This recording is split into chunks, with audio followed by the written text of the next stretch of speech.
রান্নার কাজে এসব দেখাশোনায় খুব পটু। নিজের একার তদারকিতে ক্লাবের শত শত ছেলেকে পালছে, যারা ওর পাপ দেখে না। হাতটা হাতে নিয়ে মাংসের নাড়া দিতে গলা ছাড়লো। হামজা ফোনে কথা বলছিল, দেখে মনে হয় সহ্য হলো না। দৌড়ে গিয়ে হামজার কাঁধে ওঠার চেষ্টা করলো। হামজার তাল হারিয়ে পড়ে যেতে নিয়ে আবার ফোন টোন রেখে মাঠের উপরেই তেড়ে গেল জয়ের দিকে। জয় ছুটছে অন্ধকারের দিকে, পেছনে তেড়ে দৌড়াচ্ছে হামজা। এখন বেশ কিছুক্ষণ দুজন অন্ধকারে কাটাবে। মাঠের আলোর উপর বসে কিসের গল্প জমাবে। হামজার কাঁধে মাথা রাখবে জয়। এরপর রাত ফুরিয়ে যাবে। দুজন দৌড়ে আবার ঘুরে এলো। হামজা হাঁপিয়ে গিয়ে বসলো শিশির ভেজা মাঠের উপর। খানিক বাদে কোত্থেকে দৌড়ে এসে হামজার কোলে মাথা রেখে ঠান্ডা ঘাসের উপর টান টান হয়ে শুয়ে পড়লো জয়। জয়ের সামনে হামজা নেতৃত্ব ও গাম্ভীর্য কোনোদিন টেকে না, যত সিরিয়াস মুহূর্তেই হোক। ওই জয়ের সাধ্যই আছে হামজাকে জ্বালিয়ে এক মুহূর্তে সব পুন্ডু করার। ভোটের হিড়িক বেঁধেছে চারদিকে, শোরগোল লেগেছে এলাকা জুড়ে। পোস্টার লাগানোর ব্যস্ততা চলছে চারদিকে।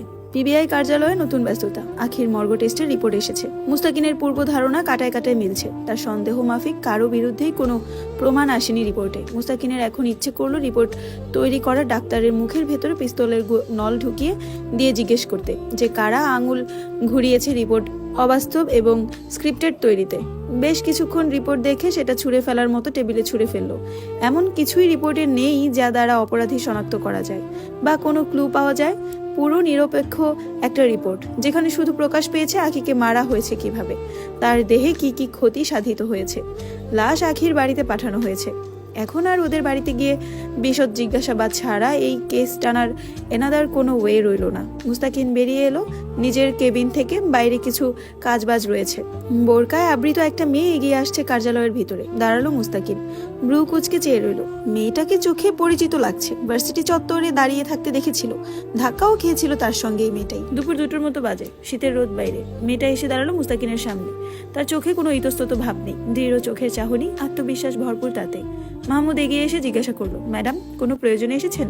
কিছু বলতে চান? মেয়েটা মাথা নাড়ালো। মাহমুদ বলল, জি।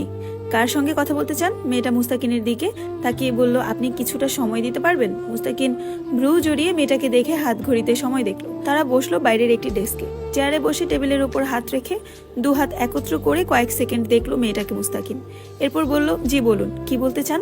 কণ্ঠস্বর ভারী, কৌতূহলী। আমি মাহজেবিন আরমিন অন্তু, দানেশ বিশ্ববিদ্যালয়ের ছাত্রী। জি, চিনতে পেরেছি, কিন্তু আপনাকে কোন নামে সম্বোধন করা যায়? লোকে আরমিন অথবা অন্তু ডাকে। আমি কোন নামটা বেছে নেব? আপনার ইচ্ছে মতো। মুস্তাকিন এবার সোজা হয়ে বসলো। তো মিস অর মিসেস অন্তু, কি বলতে চান? মুস্তাকিন ঘাড় কাত করলো। অন্তু বলল, আপনাদের টিম রিসেন্ট যে কেসে কাজ করছে সে ব্যাপারে কথা বলার ছিল। মুস্তাকিন শর্তপূর্ণে কপাল জড়ালো। আপনি কিছু জানেন? আই মিন, কি বলতে চান এই ব্যাপারে? আপনারা কতদূর পৌঁছেছেন? মুস্তাকিন মাথা নাড়ল। দুঃখিত, আম জনতাকে আমাদের তদন্তের ব্যাপারে এভাবে তথ্য দিতে পারি না। তা দিতে পারেন না, তবে তা না জানলে আমি গতিবিধি বুঝবো কি করে? জরুরি চোখে তাকালো মুস্তাকিন। আপনি কিসের গতিবিধির কথা বলছেন? কি জানেন? খোলাসা করুন, বুঝতে পারছি না। লাশ আসার পর আখিদের বাড়িতে গিয়েছিলেন? না, যাইনি। অন্তু বলল, আমি ওখান থেকেই আসছি। আবারও নতুন করে যা জেগে উঠেছে বাড়ির। আপনারা কাউকে সন্দেহ করছেন না? রিপোর্ট কি বলেছে? সরাসরি এভাবে একটা মেয়েকে এত দ্বিধাহীন এসব কথা বলতে শুনে একটু অপ্রস্তুত বোধ করলো মুস্তাকিন।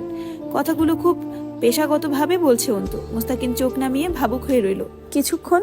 এরপর বলল, আপনি ঠিক কি বোঝাতে চাইছেন? অন্তু, রিপোর্ট দিয়ে নিশ্চয়ই তেমন কিছু বের হয়নি, তাই না অফিসার?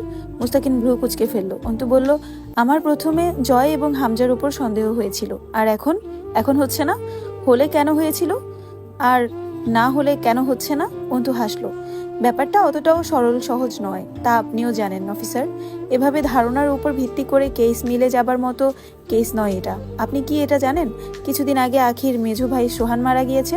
মুস্তাকিন জবাব না দিয়ে তাকিয়ে রয় অন্তুর দিকে। অন্তু বলল, এই ব্যাপারটা নিয়ে ঘাপলা কাজ করছিল আমার ভেতরে।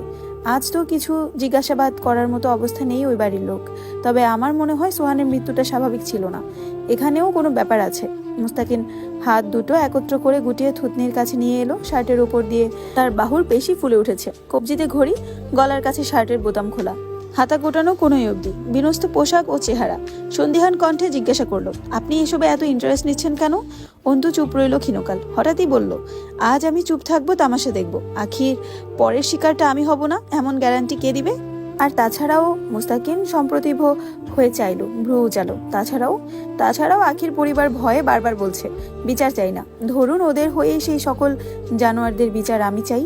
চাপা তেজ বহির্ভূত হলো অন্তুর কণ্ঠস্বর ভেদ করে। মুস্তাকিন মাথা নেড়ে সম্মতি জানিয়ে জিজ্ঞেস করলো, তো আপনি কি চাইছেন? আমাদেরকে সাহায্য করতে চান এই কেসে? ওহো, সাধারণ মেয়ে আমি, এতখানি সক্ষমতা নেই।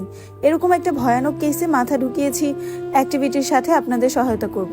তবে এইটুকু দাবি জানাতে এসেছি, যে কোনো মূল্যে এই কেসের শেষ দেখবেন আপনারা। আখির মৃত্যুর জন্য না হোক, মেনে নিলাম কোনো না কোনো একদিন মানুষের হায়াত ফুরায়। সকলের কপালে স্বাভাবিক মৃত্যু লেখা থাকে না, কিন্তু ওর সম্মানহানি এবং ওর সাথে হওয়া অত্যাচার যেন চাপা না পড়ে যায় আপনাদের গাফিলতির নিচে, এই অনুরোধটুকু করতে এসেছিলাম। মুস্তাকিন সঙ্গে সঙ্গে জবাব দিল না, কিছুক্ষণ চুপ রইল। পিবিআই এর কার্যালয়ে এসে পিবিআই অফিসারের কার্যগতিবিধে আঙুল তোলার সাথে সাথে বিচার দাবি করছে। ইন্টারেস্টিং লাগলো মুস্তাকিনের কাছে ব্যাপারটা, তবে প্রমাণ এবং ক্লু খুব অভাব কেসটাতে। এমন কোনো সূত্র এখন অবধি আমাদের টিম পায়নি যা দ্বারা এই কেস এগোতে পারে। এরকম আর কিছুদিন না পেলে কেস এমনিতেই চাপা পড়ে যাবে, তবে আমাদের চেষ্টা জারি আছে।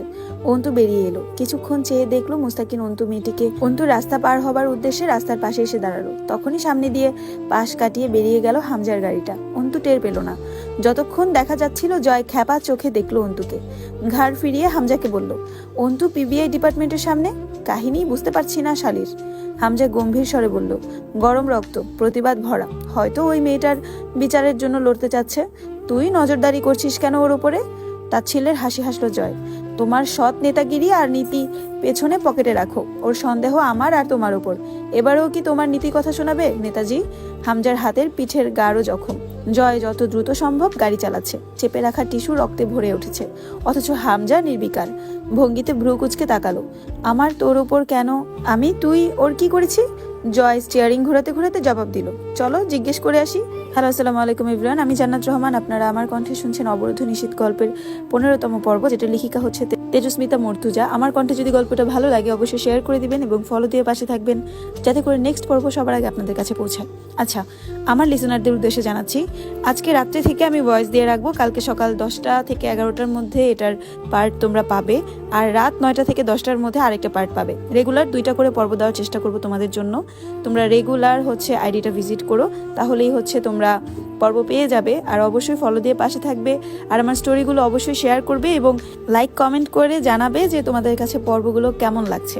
সবাই ভালো থাকবে, সুস্থ থাকবে। আল্লাহ হাফেজ।